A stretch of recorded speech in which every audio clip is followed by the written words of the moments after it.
선출한 재판관 중 2인만을 임명하고 현재까지 40역을 임명하지 아니한 부작위는 헌법재판소 구성권을 침해합니다. 최상목 대행이 40역 후보자를 임명하지 않는 건 위헌이라는 헌재의 전원일치 결정이 나왔습니다. 하지만 국민의힘은 여전히 임명해선 안 된다라는 입장입니다. 헌법재판소에서 40역 임명해야 되는 취지로 심판 결정을 내렸죠. 아, 그래요? 대단히 유감이고 민주당이 단독으로 추천한 그 재판관에 대해서는 그 임명이 되면 안 된다고 생각을 합니다. 윤석열 대통령 측도요. 탄핵 심판 의결 정족수를 확보하기 위한 꼼수라면서 비판을 했습니다. 구인 체제를 완성해달라는 국회의장과 야당의 촉구가 나왔지만 최상목 권한대행은 축보에 들어갔습니다.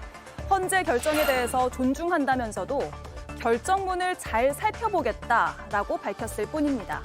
당분간 임명이 보류될 것 같다는 기류가 감지되는데요. 다만 임명이 되더라도 우려의 목소리는 있습니다.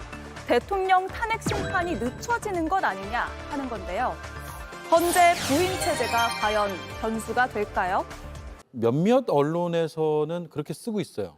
그러니까 다시 기록을 봐야 되고 그래서 시간이 꽤 많이 지연될 수 있다라는 가능성. 물론 여러 가능성 중에 하나를 언급한 거지만 그래서 그 언론 보도만 보면 그 오랜 기간의 변론을 다시 한번 해야 되는 거야? 라는 생각이 들 수도 있거든요. 두 분의 견해를 듣겠습니다. 먼저 김용남 의원님. 예를 들어 말씀을 좀 드리면 판사 한 명이 재판을 하는 단독 재판이다. 근데 그 판사가 바뀌었다? 그러면 그 결심했던 사건 재개해서 갱신 절차를 밟아야 됩니다. 예. 증거 조사를 간단하게라도 다시 해야 돼요. 아니면 판사 3명이 반드시 합의하에 선고를 해야 되는 재판 진행뿐만 아니라 그런 3명으로 이루어진 합의부 재판 중에 한 명이 변경이 됐다. 그러면 결심했던 사건 다시 재개하는 게 맞습니다. 왜냐하면 그거는 판사 3명이 모두 그 사건 증거조사 절차에 참여해야 3명의 합의도 이룰 수 있고 또 선고도 나갈 수 있으니까요. 근데 헌법재판은요. 9명이 완전체이기는 합니다만 8명이 선고를 충분히 할 수 있고 8명 아니면 그 이하의 재판관으로 그 선고를 결정을 한 예가 있습니다. 예. 그러니까 2017년도에 당시 박근혜 대통령 탄핵 때도 8명의 재판관이 탄핵 결정을 한 것이거든요. 그러니까 반드시 이 변론을 다시 재개해서 할 필요가 없어요. 그렇기 때문에 이거는 40역 재판관이 추후에 임명이 되더라도 변론 재개를 해서 증거조사를 다시 거칠 필요가 없이 결심할 때 있던 8명의 재판관들이 그 선고를 하면 되는 겁니다. 그 선고에서 40역 재판관이 빠져도 아무 법적인 문제가 없고요. 다만 최상목 권한대행이 정무적 고려를 더 하겠다, 살펴보겠다고 하는데 이거는 명백하게 법률 위반의 문제가 생깁니다. 헌법재판소에는 즉시 하도록 되어 있고요. 그 즉시의 효력은 정부, 우리나라 그 모든 국가기관이 다 기속되기 때문에 네. 그 헌법재판소의 사법적 판단에 대해서 추가로 무슨 정무적 고려를 한다는 거는 말이 안 돼요. 그래서 즉시 임명은 하되 40역 재판관은 이 탄핵 재판에서는 선고 때는 빠지면 아무런 문제가 없습니다. 예, 그러면 시간이 더 늘어날 가능성은 없어 예. 보인다. 네, 전체적으로 거의 대부분 말씀해 주셨는데 변론 재개의 가능성이 아예 없는 것은 아니다. 이 말씀을 좀 추가적으로 드립니다. 예. 변론을 재개해서 만약 임명이 된다면 변론을 재개해서 완전체가 되는 구인이 최종 결론을 내릴 가능성도 배제할 수는 없는데 지금 예상하고 있는 아주 장기간에 걸친 지연이 될 것이다. 라고 예상하는 건 전문가들에게 물어보니까 또 그렇지 않다고 합니다. 네. 지금 탄핵 소추를 하고 있는 변호인단들에게도 똑같은 답을 제가 얻었는데요. 그렇게 해서 너무 많은 시간이 지체돼서 이게 또 어떤 큰 문제가 벌어질 것처럼 얘기하는 것도 일종의 임명하지 않기 위한 꼼수의 또 하나의 방법 아닌가, 그런 논리를 전개하는 거 아닌가, 이런 생각도 저는 해봤습니다. 예. 특히 추가적으로 말씀드리면 아까 권영세 비대위원장의 얘기는 정말 대한민국의 헌법을 완전히 능멸한 자의 그 전형적인 모습을 보여주고 있지 않습니까? 헌재가 결과를 냈는데 임명하지 않아야 된다. 마은혁 재판관은 임명하지 않아야 된다라고 저렇게 명시적으로 얘기하는 공당의 대표가 버젓이 횡행하고 있는, 활보하고 있는 게 대한민국의 지금 현실이다.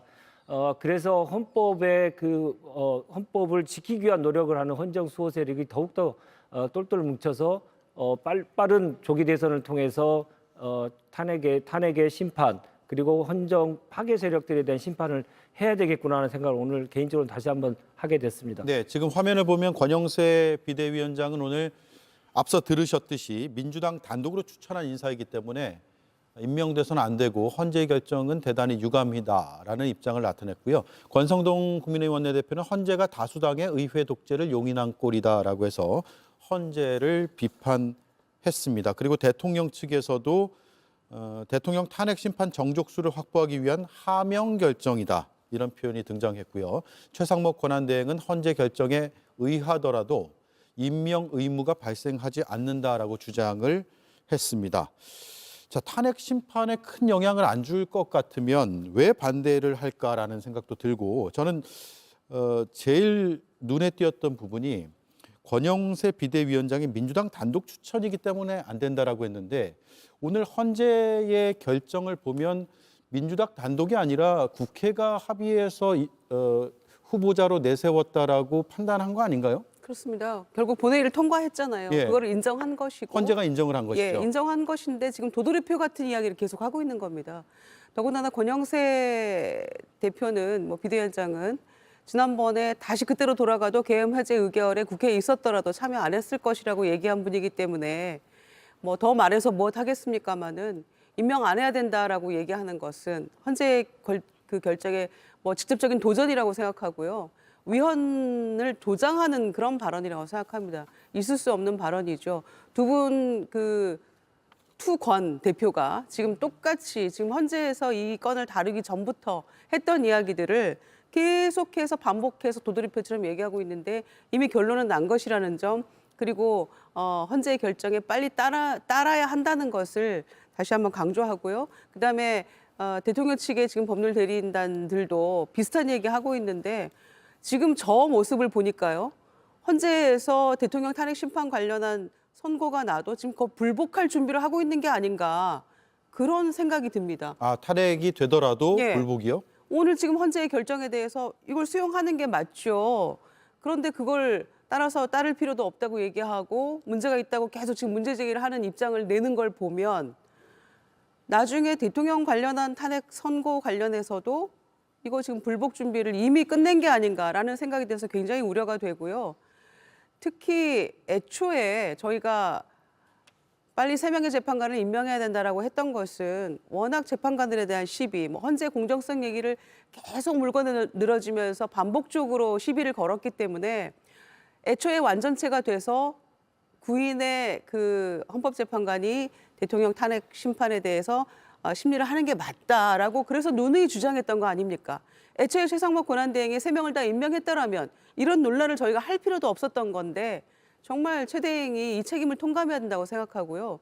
집권 여당으로서 마지막까지 이런 이 구차한 변명과 위헌 조장 발언을 서슴지 않고 하는 것은 정말 문제 있다는 얘기를 다시 한번 드리고 싶네요. 지금 헌재 재판관 임명 결정에 대한 권한쟁의 심판 결과에 대한 여당과 윤 대통령 측의 반응을 보면 다음 달에 헌재가 탄핵 심판을 인용하는, 그러니까 대통령에 대한 파면 결정을 하더라도 정무적 고려를 해보고 수용 여부를 결정하겠다, 이렇게 나오지 않을까 모르겠어요. 예. 아니, 사법기관에, 우리나라 최고 헌법 해석 기관의 사법적인 판단에 대해서 웬 정무적 고려를 운운합니까? 전 이해가 안 돼요. 예, 그렇지는 않겠죠? 아니, 당연히 그렇지는 않죠. 헌법재판소에서 정말로 만약의 경우에 윤석열 대통령에 대한 탄핵이 이루어진다고 하더라도 불복은 가능한 이야기도 아니고 그거를 불복한다고 해서 받아들여질 것도 아니고 하기 때문에 이것은 선택 가능한 영역이 아니다. 헌법재판소가 탄핵을 인용하면 대통령은 탄핵이 인용되는 거죠. 우리 정당이, 그리고 또 여당이고 앞으로 계속해서 정권을 재창출해야 가는 과제를 갖고 있는 당이 어떻게 헌법재판소의 판결에 대해서 불복할 수 있겠습니까? 다만 이런 문제들을 제기하고 있는 거죠. 우리는 헌법재판소가 그래도 적어도 정치적 이념성이 덜한 사람들이 헌법을 판단할 수 있는 그런 분이 돼야 되는데 마은혁 후보자 같은 경우엔 과거에 인민노련에서 활동했다는 거 다 알고 계실 거고요. 그리고 또 국회 폭력 점거로 민노당 보좌관 12명이 기소됐었는데 공소기각이라는 판결을 내려서 누가 보더라도 이건 정치적 편향성이 있는 판결을 내렸다라고 하는 분이에요.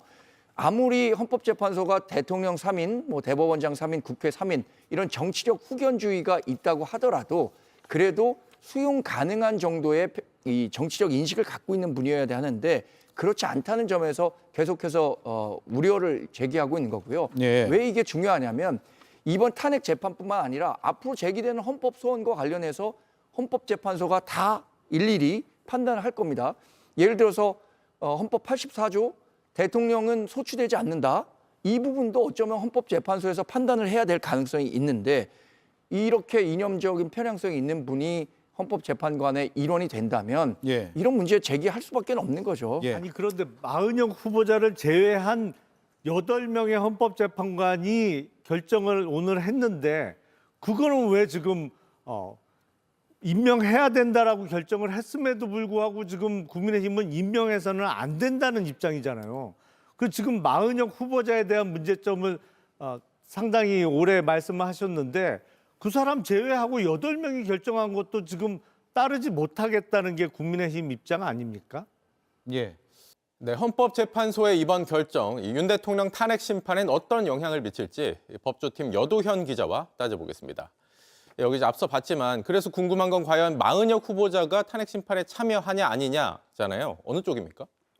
네, 원칙적으로 결론을 말하면 임명을 하든 안 하든 대통령 탄핵 심판은 현행 8인 체제로 선고가 납니다. 결국엔 참여 안 한다. 맞습니다. 일정 변경은 없습니다. 네. 이 관련 민형사법을 보더라도요. 이 재판이 종결되고 나면 이 변론에 참여하지 않은 재판관은 선고에 참여할 수가 없기 때문입니다. 대통령 탄핵 심판은 25일 이미 변론 종결했습니다. 마은혁 재판관이 들어오더라도 이 변론 재개를 할 수가 없는 겁니다. 네. 여태 헌재가 변론에 참여하지 않은 재판관을 선고에 참여시키기 위해서 변론 재개를 했던 적은 단 한 번도 없습니다. 네, 결론은 이런데 그럼에도 논란이 있을 수가 있으니까 마 후보자가 스스로 탄핵 심판 참여 안 하겠다 이런 식으로 좀 회피해야 한다라는 말이 나오고 있어요. 이건 어떻습니까? 네, 재판관이 이렇게 스스로 회피 신청을 하게 되면 재판장이 그 판단을 합니다.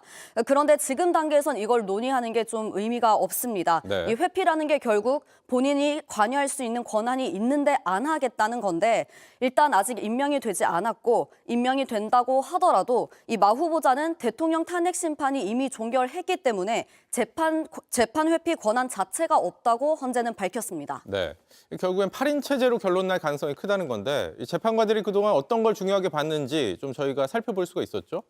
네, 재판관들의 의중은 이 심판정에서 이 재판관들이 어떤 질문을 했는지를 통해서 유추할 수 있습니다. 먼저 이미선 재판관 같은 경우에는 이 김용현 전 국방부 장관에게 비상계엄을 선포한 이유에 대해서 집중적으로 따져 물었는데요. 직접 들어보겠습니다. 네. 이 사건 계엄의 목적은 거대 야당의 경종을 울리고 부정선거의 증거를 수집하기 위한 것이다. 부정선거에 대한 증거를 수집한다는 것보다 부정선거에 대한 실체를 제대로 파악을 해서 부정선거에 대한 국민들에게 이게 있었는지 없었는지 라고 얘기하면 될 것입니다. 이러한 이유로 비상계엄을 선포할 수 있다고 생각을 하시는 거죠. 이러한 목적을 위해서 비상계엄을 선포할 수 있다 이렇게 생각을 하시는 거죠. 그 비상계엄 요건은 네. 대통령께서 판단하시는 것이기 때문에 알겠습니다. 네, 재판관 중에 유일하게 윤 대통령이 직접 지명한 정형식 재판관은 이 계엄군의 움직임이 윤 대통령 측 주장처럼 이 질서 유지 목적에 맞는 건지 의문을 나타냈습니다. 본청 건물의 문에만 배치를 해놓으면 되는 거 아닌가요? 네, 그렇게 하려고 했는데 이게 충돌이 생겨버린 겁니다. 들어갔으니까 충돌이 생긴 게 아니에요? 네, 문형배 권한대행은 윤 대통령에게 딱 2가지 물었습니다. 먼저 이 최상목적지라고 하죠. 이걸 준 적이 있는지. 그 다음에는 이 의원 체포 지시한 적이 있는지 질문했습니다.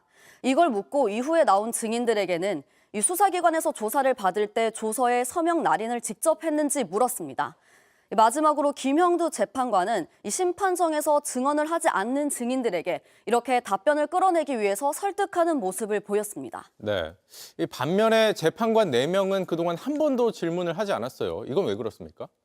네, 일단 주심 재판관 정형식 재판관이 있죠. 그 다음에 재판 진행을 하는 문형배 권한 대행이 있습니다. 이 나머지 재판관들은 따로 역할 분담을 나누지 않았기 때문에 이 질문을 자유롭게 할 수 있는 겁니다. 네. 그런데도 지금 나오는 이 4명의 경우에는 이 질문을 하지 않았습니다. 이 각각의 몫을 보면요. 이 전 현직 대법원장과 여야에서 각각 추천한 재판관들이었습니다. 그러니까 결국 이 심판정에서 말을 하지 않은 이 4명 재판관의 의견은 이 나중에 선고가 나고 결정문을 통해서 확인할 수 있을 걸로 보입니다. 네, 알겠습니다. 여기까지 듣죠. 여도현 기자였습니다.